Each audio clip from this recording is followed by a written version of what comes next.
Hi, I'm Kevin Devine. This is A-Sides.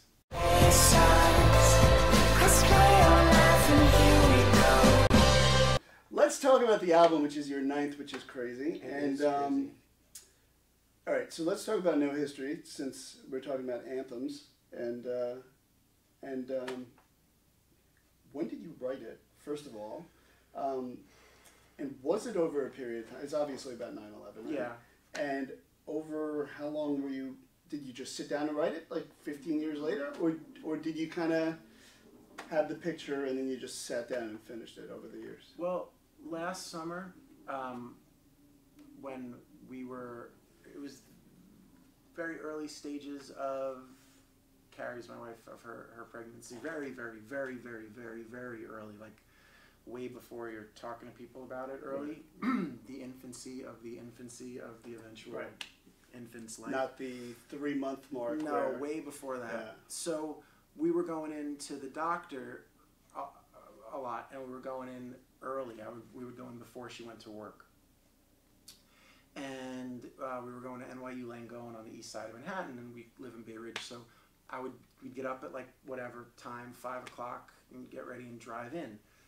And I would drop her off at her job on the west side, and I'd drive home. And by the time I was getting back to Brooklyn, or even on the west side highway on the way back to Brooklyn, felt like a lot of day had already happened, and it was like 8:10 in the morning or something. So there was one day, it was beautiful, like clear blue sky, kind of cloudless, and I was driving, and I looked up, and I was listening to the radio, and looked up, and you know, you're in the shadow of the Freedom Tower when you get far enough down there. Actually, most of that drive, but when you get far enough down, you're really like at the base of it practically. And I thought, oh, this is just like that day, because it was perfect blue sky, and it was. And I looked at the clock, and it was like 8:30, and I was like, oh wow, it's like right around that time. I was like 8:46, I think, the first plane hit or something. And my brother John, my older brother, worked. I worked with him a little while at this place too, but he worked at a credit management place on Harrison Street in Tribeca, and their conference room, they were on the 6th floor, and they had this big multi-paneled skylight, and he was like preparing a presentation or something. He was in early and looked up and saw, like through the skylight, you saw the towers, and so he looked up and saw that. And I don't know how songs always work. I'm not saying that to be like faux naive, but I still don't understand. I'm just grateful they show up, but I don't really understand why or how. What I know is, oh, this is just like that day. Oh, look at the clock. Oh, there was Harrison Street. And then the whole first verse of that song was like, just happened. By the time I got in the Battery Tunnel. Yeah. And then where was I? My ex-girlfriend lived in like, I guess it's at Stuyvesant City. I don't know what that's called, like 20th and 1st. Or is that Tudor City or Kips Bay or something? Yeah. Is it Kips Bay? It's a little south of Kips Bay, I think. I never know what that neighborhood's called. Kips Bay, I think, is in the 30s. Yeah, so it's right between there and like, you know, kind of like the northern end of the East Village, whatever that little 10-block radius is. Right. And so I went home, and I try to, I knew I was between records, and I try to, especially, like my wife has a more traditional work life, and mine is a little more unorthodox, but when I'm home, I try to, it's like I run a small business, essentially, and so some days are administrative, and some days are like writing days, and some days songs show up and demand that whatever administrative thing was happening happens tomorrow. That was one of those days. I sat down at 9 o'clock, and between 9 and 4, that song happened. And it was, the structure came, the words were the thing I wanted to, you know, a lot of working through and working over, and little subtle things probably with the words that got moved around until recording it. But the bulk of that song, by the time she got home from work, I had recorded a bare bones acoustic electric vocal harmonies demo of it, sent it to our drummer Damon, and that's, you know, it was like living in that song for the day. It was useful and you know, full of feeling and worth going back there. And I think any of us that were kind of around here, you're going to be going back there on and off for the rest of your life probably. I feel this way. I feel like life was very much like before and after. Mm-hmm. Some ways that are obviously true and clear, and other ways that are subtler and more personal and down to each person's individual experience of that. And some ways that are like nefarious and insidious and cultural. I kind of feel like the song is ultimately kind of about, in some respects, as much as it is a reflection, it's also about maybe some of the rotten fruit we're getting today was kind of planted in the months after that. You know, I kind of feel like everything that's happened since then is a reaction to that. Until it's a reaction to the reaction to the reaction to the reaction to the reaction, has really nothing to do with like these brave people that ran back into a building that was collapsing. And you know what I mean? It's been really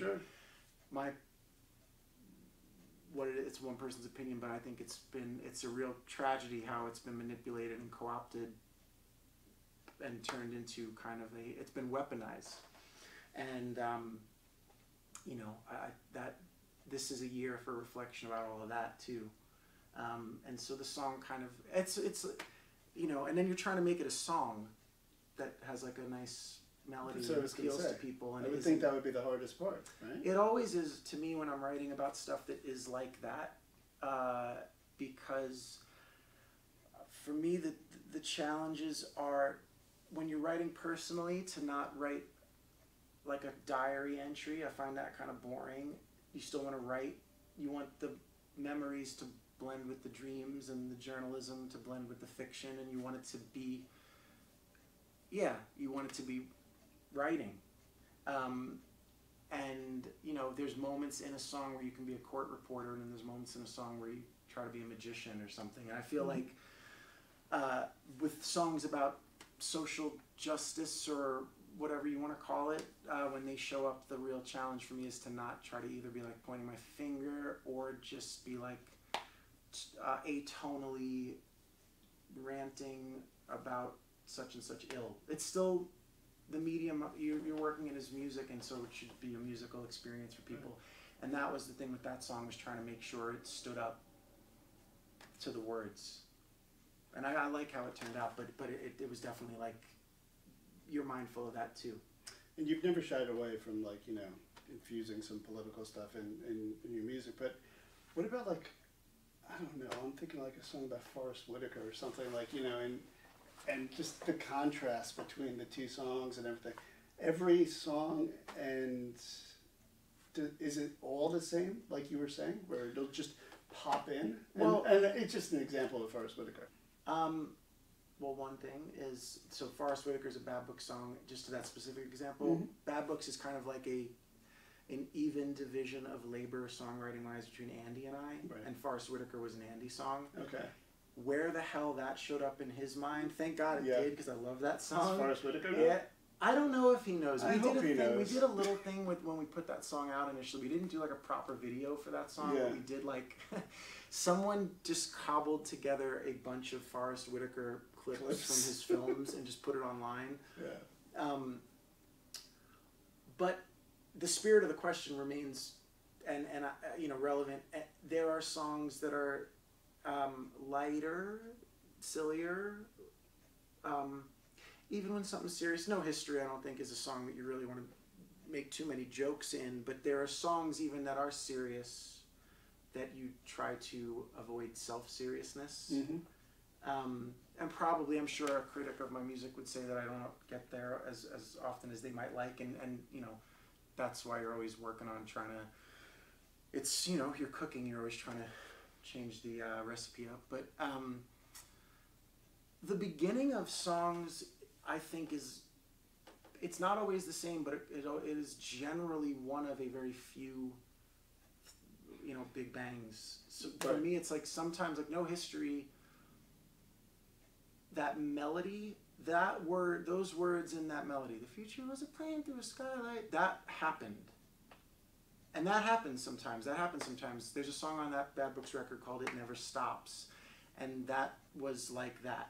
That was like these words in this melody and it's 2 lines. It's never happened where the song, you know, Paul McCartney like wakes up in Blackbird, he dreamt Blackbird or whatever it was, or Yesterday, one of those songs, and that has not happened to me where I woke up and I was like, oh, thank you. You know, I think Paul McCartney's full of shit about that. Maybe. Yeah. It's a great story. It's a great story, though. Do you know that story? Leonard Cohen and Bob Dylan are out eating, and Bob Dylan, and both have said this happened, whether they've both agreed to just say that is, who knows, it could be apocryphal, but, and apparently, like, Dylan says, like, yeah, you know that Hallelujah song, that's a great song. How long did it take you to write that song?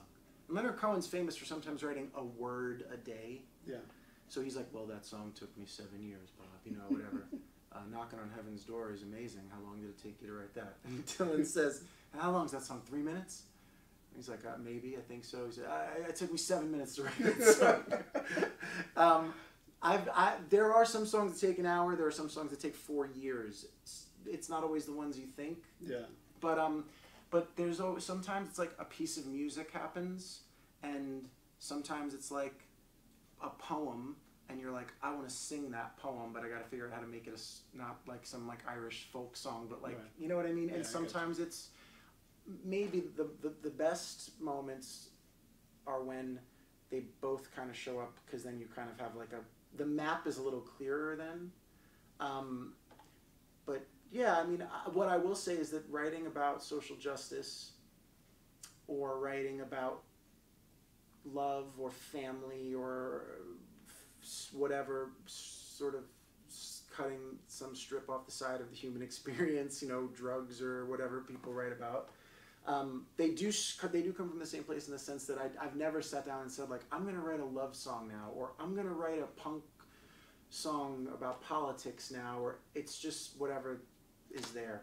And does it work the same way? Because you jump back and forth between, you know, stripped down to like pure rock. Like, is it the same kind of thing when you're writing and you're like, this would sound a little bit better if I was backed by a complete. That's totally it. There are definitely times where, like, if you heard the acoustic demos to Instigator, and I'm sure at some point they'll be put out some way or another, but they're a guy and there's no drums, there's no bass, but it's a acoustic guitar played like an electric guitar with electric lead overdubs, main vocal and harmonies. And I think, and I'm burdened by being the guy who was there at the beginning, but I think that to me, I listen to those and I'm like, oh, it's clear this is supposed to be rock music, and they just we haven't piled on yet. In fact, like the version of No History that I played, that is not how the demo of No History sounds. Mm-hmm. The demo of No History, in fact, in my mind, sounds like verse, chorus, verse by Nirvana or something. Mm-hmm. Like, it's power chords, and even how it developed to the record, where it's kind of a more elegant beginning. It's a little bit more like a band like R.E.M. or I don't know, U2 even, like these ringy, chimey, and then gets into the kind of noisier thing. That was a shift. I heard that song sounding different in the beginning, and it developed. But sometimes I write almost everything on acoustic guitar, very rarely electric. I mean, the very beginning, and very rarely bass. There's a few songs start on bass guitar. And then I kind of try to have a version that I can play like this, and a version that works with the rock band. And then sometimes one that's somewhere between the two as well, where I feel like playing something and he's stripping it back, but not all the way back to just me. And I think that makes the songs better, and I think it makes you a better conduit for them, if you can kind of make them work no matter what clothes they're wearing. Right. That's the challenge.